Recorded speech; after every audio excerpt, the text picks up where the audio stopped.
All right, so here we go, Manal. Virtual. Virtual's not going away, right? We're going to be virtual all day Zoom. We're virtual speaking, even though we're back to full force all the time. Every week there's a meeting in person, which is wonderful. We definitely have a strong virtual presence. And I noticed that you have some nice tips and tricks up your sleeve that you could maybe share with some of our colleagues about how to really polish up their virtual presence. Thank you for having me. Yeah, I love this. I think it's here to say as much as as many in-person speaking engagements I'm doing right now, I'm doing just as many virtually. Wow. So, virtual is really, even for the people that I am speaking in person, it's so great for me to create an add-on virtual component. Like I would go to meeting planners and I'm like, great, I'm speaking here. Hey, why don't we do a half an hour Q&A with everybody? And they all get super excited about it. Or, if you can offer, because you live in a virtual world, you can offer it so much, not just for speaking, but also for your consulting business. So there Yeah. is a whole different level of it. So yeah, I think it's here to stay. And I've been loving it. I mean, I find that I'm on Zoom literally all day long within the work that I do. And I feel like we're really, probably most of us are pretty comfortable with Zoom, and there's so many other applications now to be able to record and to be able to use. If you are thinking of your colleagues, speakers and consultants that will be most likely the ones that are listening to this, are there some tips that you would suggest based on what you're seeing out there, or some of the common challenges that you're hearing about? I think one of the biggest challenges, how do you still stay relevant and engaging when you're on Zoom, right? When we are in person, we feel the energy, we guide through it. We can get off the stage or get on the stage and walk around and high five, and somebody smiles at us, so we can smile back. That energy does not exist in technology when we try to do this. And most of the time when we are speaking, it's either a webinar or you're pinned on Zoom, so you're the only one there, or a lot of your attendees have their videos up. You don't know if they're actually watching you or they're doing dishes, right? Like, and so it kind of becomes this entire thing. So one of the hardest thing that I found was, how do we continue to stay engaging, and not just simply share our screen and do a slideshow? Now, there's nothing wrong with sharing screen and doing slideshows, but it does take away that eye-to-eye contact, and they do stop listening to you because they are looking at a slide now. So I changed when COVID hit. I changed entirely how I was using Zoom, because I've been using Zooms for years, many years before that, because I Yeah. was been a virtual. Um, and it has, and I use Canva and Zoom and kind of combine them together to do this virtual background thing. And it's just been a completely game changer in how I present and how many Mhm. speaking engagements I get. And even just the engagement is just absolutely amazing with it. That is so cool. Well, let's talk about the background then. So, like for instance, you always have really awesome, beautiful backgrounds that I got. I remember asking you the first time I saw that, I was like, "Is that your room?" Because it looks so real. Like that's a beautiful room. Is that your room? No, not at all. This How do is you not do my that? room. And even when I Right? walk around, this is a complete Right? virtual You can't sit on background. that couch. Um, I can't. how do you? So it can be challenging to use a background if you don't know what to do, or like getting the green screens, or like getting the one that fits on the chair, or like there's so many different options.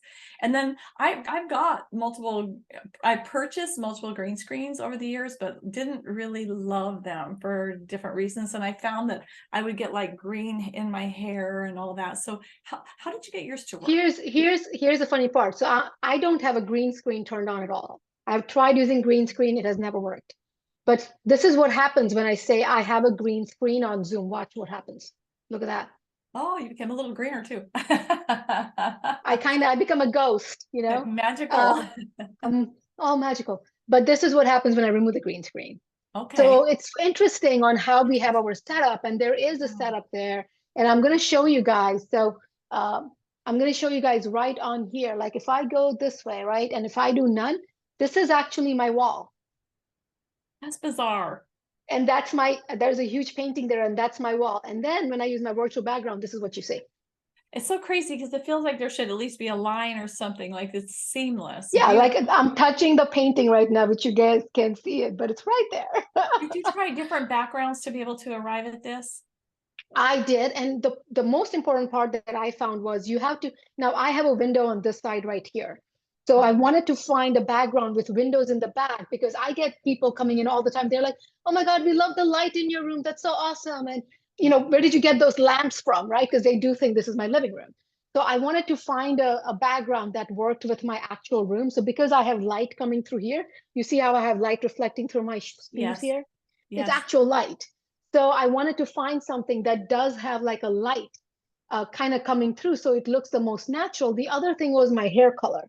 So my hair color is black. And what happened is when I choose a black background, you see how it kind Uh-huh. of shows a little halo around it.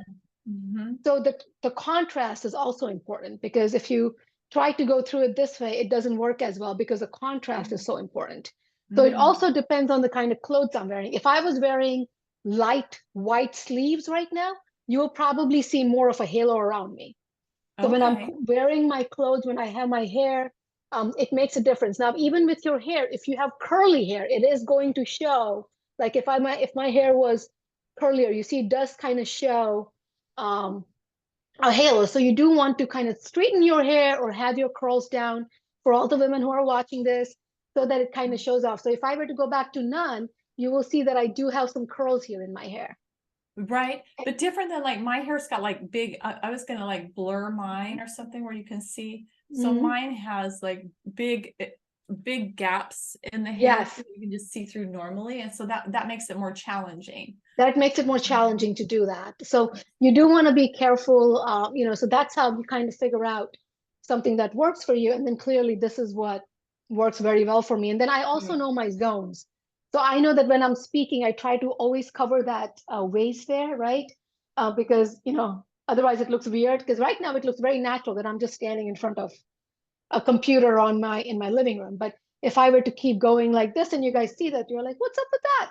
So I have my position kind of done it as well. So, a lot of different strategies that I had to use, especially also with Zoom on what to turn on, what to turn off, having the HD on. And then I do things like this where instead of sharing slides, I move around with my virtual backgrounds. Nice. And this is Nice. how this is how I teach. So because I teach this way, I've created the backgrounds in Canva. And then once I have them in Canva, I'm able to download them here. And then this is when I'm speaking, this is literally how I teach. So they I never love. lose contact with me. And that's been very powerful with that. And then I'll always make a fun. I'm like, where is this slide again? Hold on, let me go on this side. And they all start cracking up laughing in the comments. They're like, ha ha ha, we love it. So you have fun with it. I love that. So if I was going to recap, for those who are wanting to recreate what you've done, basically you chose your background, you figured out a background that worked, you played with it, you played with probably some different color backgrounds as well as, keeping track of like your hair color, what you're wearing. And once you settled on one that worked well, then you take in Canva, you're now actually editing that photo repetitively with putting your content that would normally be on a PowerPoint. That is so powerful. And then ultimately you're just then going into your change background and you just go from like slide 1 to 2 to 3 on your own as you have it open the whole time you're presenting. Exactly. Yeah. So I kind of, I have it open the whole time. I can even, try to go in and with my virtual background, sometimes I also bring in video. So I'll be speaking and there's a video playing. Nice. I don't, there's no sound to it because I'm the one talking. But Right. you will see like a video playing on the side or something like that. Or these ones are great because I'm like, go ahead and take out your phones and do the QR code, or do this. So it just changes the dynamics of it. And then if you see, I do spend time designing them. It's not Yeah. all of these, they're it's not like, let me just go to Canva and I'm just going to add something. There's a system to it. There's a design element to it, which makes it a lot more easier. Oh, that's so wonderful. Thank you. So that makes it so that they can see us the whole time. So if we're recording online education, we could do it this way. If we're doing a webinar or any type of hybrid live or recorded, this is a great solution. And you're just using Canva. So if our attendees are not using Canva, I really want to encourage you to check it out. But I also want to encourage you to check out, Manal has a course that can help you know how to do this. I feel like there's a bit of a learning curve with Canva. It's easy once you get into it, but at first you're kind of like, well, where's the pictures? I mean, like, it feels to me like it's so hard just to figure out where the photos are. But once you understand it, then it's pretty straightforward. So I want to talk more about your course here in just a minute, but let's also would it be okay if we do a makeover? Yes, absolutely. So I was telling Manal before we recorded this that I love my background, but I don't love my background because like I get tired of seeing it myself, but it just feels kind of like, it's all right. It's great for the branding, but I've often played with myself with different images, and like I want to try to get them to use something different, but then it doesn't look right with my hair. And so Manal guided me, and we all took all of less than 5 minutes to figure this out. So we played with a dark sheet, a brown sheet, and then I had a brown halo. And then what we found worked well. You guys are gonna love this. This is my flannel sheets with cat heads. So this was my only light sheet that I had available today. So we're gonna do this in less than 1 minute. Take a timer. We're gonna throw this up over the top of the banners. And there we go. We're going to give us more of a white-ish background. I get that all the way over. All right, and then here we go. Let's see how this looks. So that one's not so great yet. That one's way better. That one's way better. Yep. Now, so the only other thing is also because you see how you're leveled right now, because your plants are all the way on the floor. So how could you be standing and your plants are all the way on the floor? So you also want to make sure the dimensions, you see, if you look at me right now, like my couch is not all the way low, and like your plants, you could see the floor, but how are you standing if you're on the floor? I'm feeling like it's a big room, right? Like they're across the room. I don't know. And then I still have mirror my video on. So when I take it off, is that better? So turn it back on and turn it back off. I didn't see much of a difference there. So you're okay. Yeah. So that's the only other thing. If you are looking for a background, see that one looks pretty okay, because the way that you're angled, it looks like, okay, you're sitting in your corner desk or something similar to that, right? So you also want to look at how your room is set up as well, and it looks natural. Yeah. Thank you. So that's fun. I mean, that was like so much better than I had done on my own, and there in just a couple of minutes. Thank you so much, Manal. So what else would it be important for us to consider with Zoom and virtual backgrounds, and what have we not talked about that would be important for us to cover? Engagement. Let's talk about so you definitely want to start doing so what I do is when I try to do these webinars and stuff, a lot of times people ask and say, will you take the questions at the end? I don't do that. I take the questions after so let's say I just talked about X, I will take questions on X. And what that's doing is it's encouraging people and your attendees to pay attention to you and ask questions in the real time. And you could even make it into a contest. So if the meeting planner is like, yeah, you're going to get people, but they're not always engaging, then be like, great, I'm going to give a $50 Amazon gift card. What you need to do is comment and engage. So when I ask a question, reply, and they do reply, right? So you force them to engage. But what happens with that is now you have an entire crowd and you're feeding off of their energy as well, their virtual energy, because they're commenting and saying, I'm a huge believer, do not leave the questions till the end. And I would have meeting planners who are like, we're going to leave the questions till the end. And I'm like, no, I would prefer to take questions as I'm going through my topics. I can handle it. If you don't want to, it's totally cool. I can bring my assistant to handle it. And they're fine with it. So if they tell you that, just have a conversation about it and see how it goes. I love that. And then you can always make it too that in order to win the prize, they have to have their camera on. I never do that. I never do that. I don't want to see what's happening. Right. But it's so hard to speak when you don't see them. At least for me, I find it so hard to speak when everybody's on their camera. But we'll leave the answer to that for your course. So I really do want to highlight your course, which is all things Zoom, virtual backgrounds, and Canva. It's online, it's recorded, so you can take it anytime. And what's so wonderful is, as a bonus, Manal has offered a 60-minute conversation with her after you're done, because just like today with me having questions about my background, you might need, to check in with her on some specifics as you apply it to your situation. So Manal, where do we find information about your course?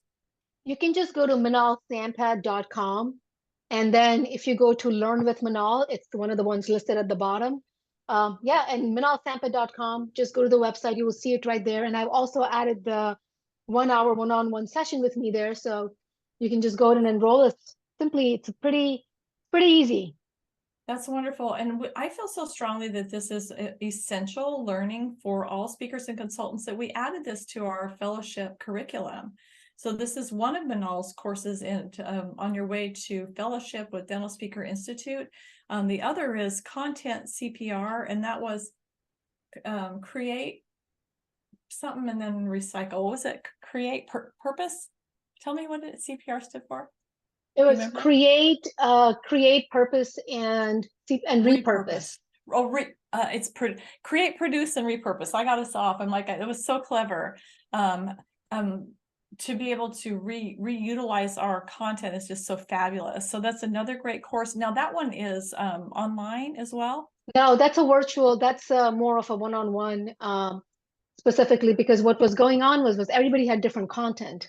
So there were some, coaches, consultants, speakers who want to focus on online courses. There were some who are focusing on book launches. There were some who are focusing on events. There are some who are focusing consulting services. So each of those content pieces, the way you create that content and produce and repurpose it is very different.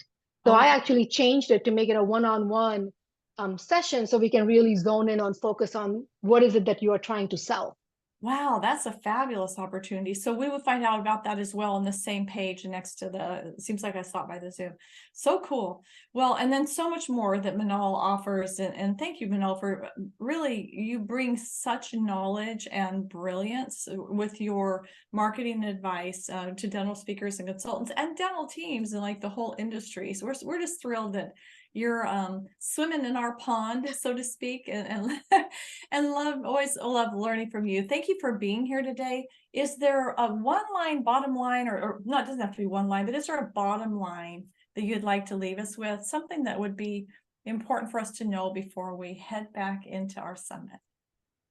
I would just say that nothing is difficult as long as you try it.